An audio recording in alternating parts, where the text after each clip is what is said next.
Hello friends, welcome to my YouTube channel after a long time. If you are new to my channel, please like, share and subscribe it. Let us stay tuned in together. So today we are going to start with the lesson number 9 of History, Standard 8, entitled as Last Phase of Struggle for Independence.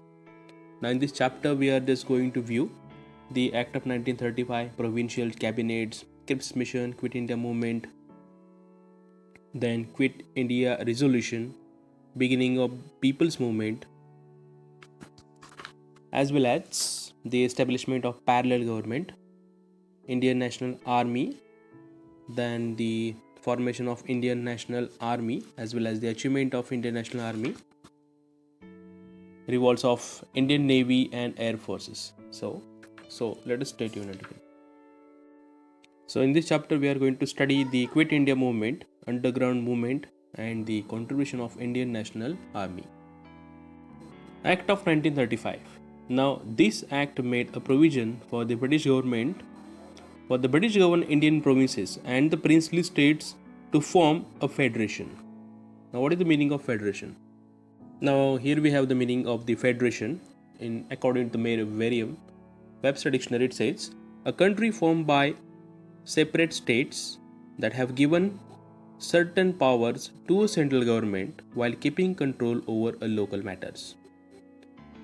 Or, in other words, an organization that is made by loosely joining together smaller organizations, or the act of joining together separate organizations or states.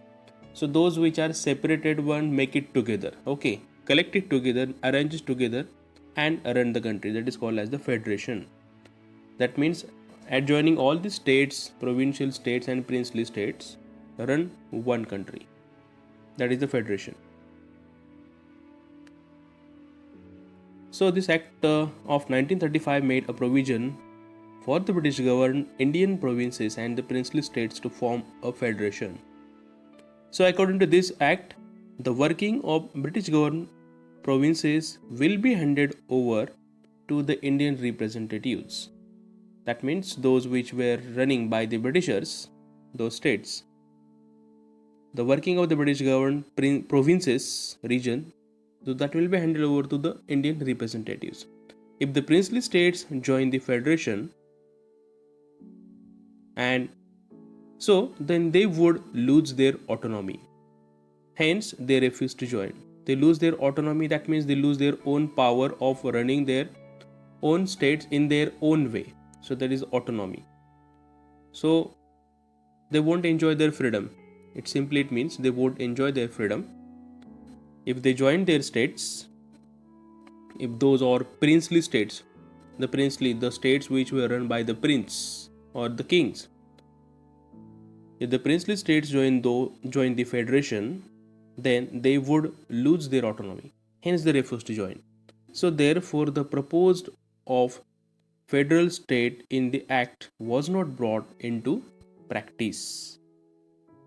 So, there was negligence and there was a refusal of this act of 1935. Next point, provincial cabinets. The Indian National Congress was not satisfied with the act of 1935. Okay, they did not agree with the thing which were mentioned in the act of 1935, that the provincial states plus princely states come together and join federation. So, but still they decided to take part in the elections of provincial legislature provided by the act. So in the act itself it is mentioned that there will be election in that particular provincial legislature. So those were the province, they're the regions. So election will take place. And accordingly, elections were held in 11 provinces in 1937 in the country. Among these, the Indian National Congress gained majority over 8 provinces. So out of 11, 8 provinces were won by them and they came into power. In the 3 provinces, none of the party could achieve majority, and therefore mixed cabinet was formed. Mixed cabinet, that the peoples belong to the different parties. Okay, different parties, they joined the alignment, they joined the alliance and came into power. So it is called as a mixed cabinet was formed. So they supported to the major party, that is Indian National Congress. The cabinet ministers of Indian National Congress did useful work for the people, such as release of political prisoners from jail, introduction of basic education, prohibition of liquor, measures undertaken to improve conditions of the Dalits, passing of act giving debt relief to the farmers. So very well, that is all in favor of Indians, for the betterment of Indians, that is releasing the political prisoners from the jail, even the introduction of basic introduction education, prohibition of liquor. So all were good one.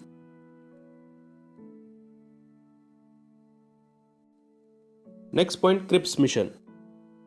Now during the Second World War, there were two world war fought. First World War fought between 1914 to 18, and Second World War fought between 1939 to 45.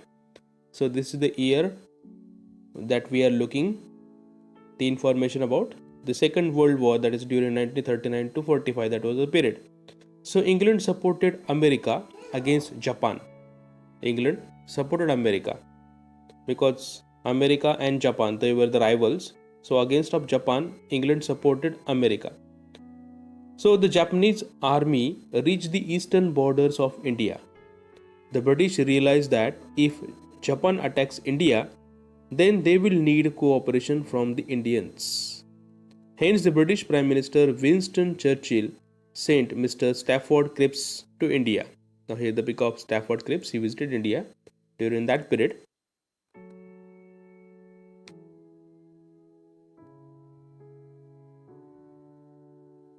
Why? Because so that Britishers should receive support from the Indians during the Second World War against Japan.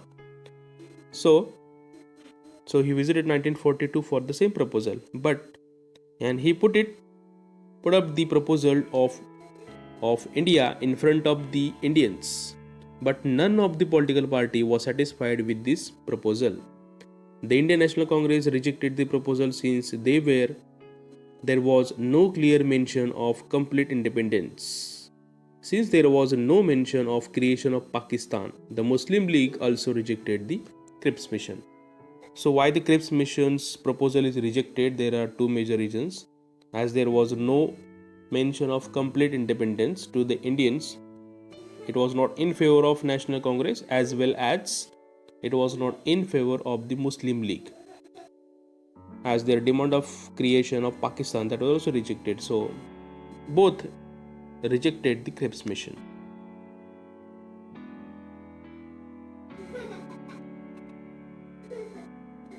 So here is the main pic of Mr. Stafford Cripps. Okay, he is the person, that is, he is called as a Cripps. So under his name, the commission was given the name as a Cripps mission. Okay.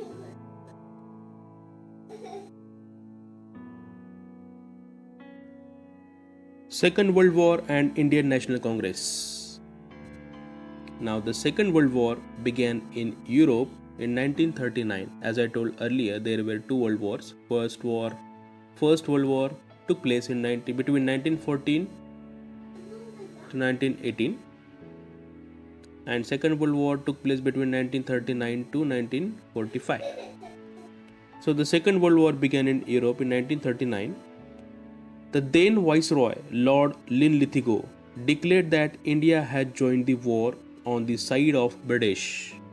So they themselves declared that India is on the side of Britishers because we were under the control of Britishers. So we were supposed to fight for the Britishers from their side.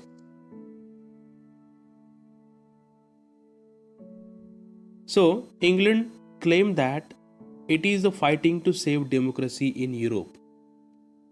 So the Indian National Congress demanded that if it is the claim that it is to save the democracy in England or Europe, then they must free India. Okay, then they must free India. So it is a very common thing. If it is the fighting to save democracy in Europe, then the Indian National Congress demanded that if the claim was true, then England should immediately grant freedom to India, if it is true. But the England refused to fulfill this demand, and therefore the provincial ministers of Indian National Congress resigned in November 1939. So they resigned it what? It was a reaction against the decision of the Britishers. So that was a reaction given by the provincial government that they resigned it. They don't show their interest to become the part of government and to run the government. That is British.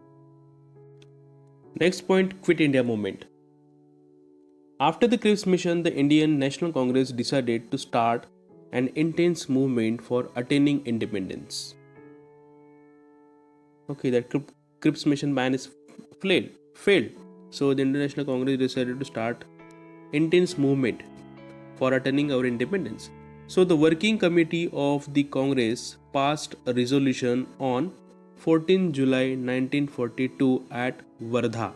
It is in Maharashtra. Wardha. So 14 July 1942 at Wardha, one resolution was passed.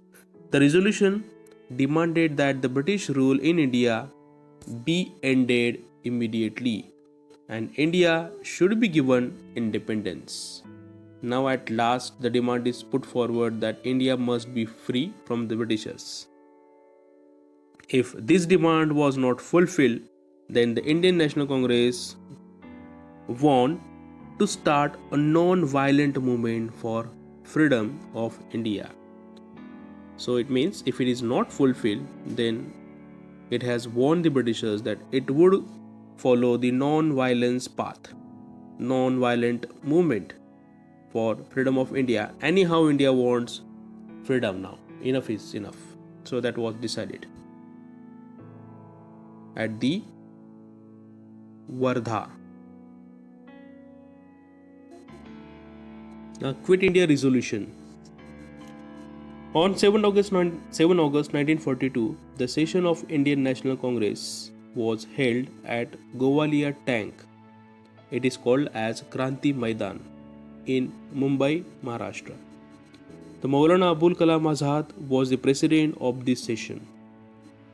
When the session was held in 1942, Maulana Abul Kalam Azad, he was the president of this session. It took place at Mumbai. The British should leave India. This resolution was passed by Congress Working Committee at Wardha, was to be finally approved in the Mumbai session. So the decision which was made at Wardha, the same resolution was now passed. Unanimously it is passed in Mumbai and finally approved in the Mumbai session on 8 August. The resolution of Quit India put forth by Jawaharlal Nehru got passed with a great majority. So on 7 August, all came together in the session, decision was made, and on the 8 August it was really finalized by the Pandit Jawaharlal Nehru. He got it passed with the great majority. It was also decided to start a nationwide non-violent agitation under the leadership of Mahatma Gandhi.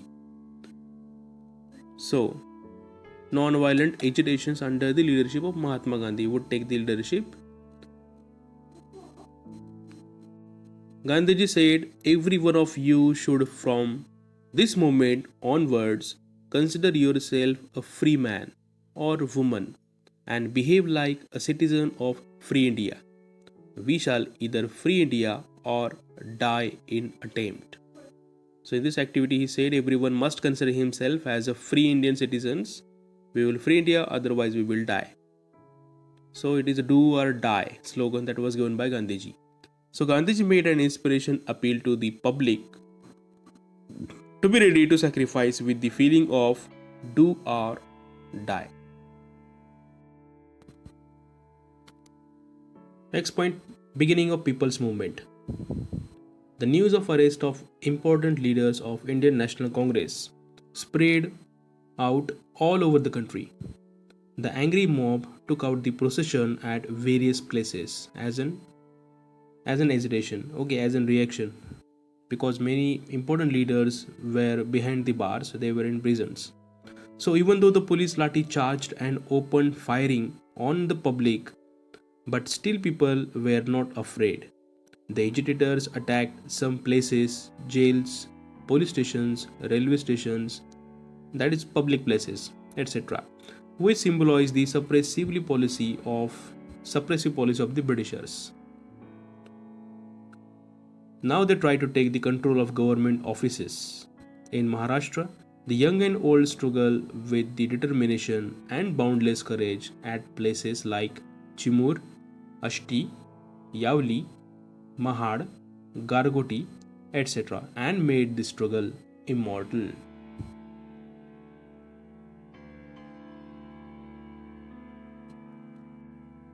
Now look at the latest know fact. The individual satyagraha. The word itself gives us meaning. It is the satyagraha made by the individual person, that is one single person. The British government was constantly neglecting the demands. Hence, the Indian National Congress decided to start anti-war propaganda. And for this, it was decided that instead of a collective movement, every single person should disobey the laws made by the British government. So instead of making it collective movement, so one single person will definitely disobey the laws made by the British government. All the persons. So this was known as the individual satyagraha.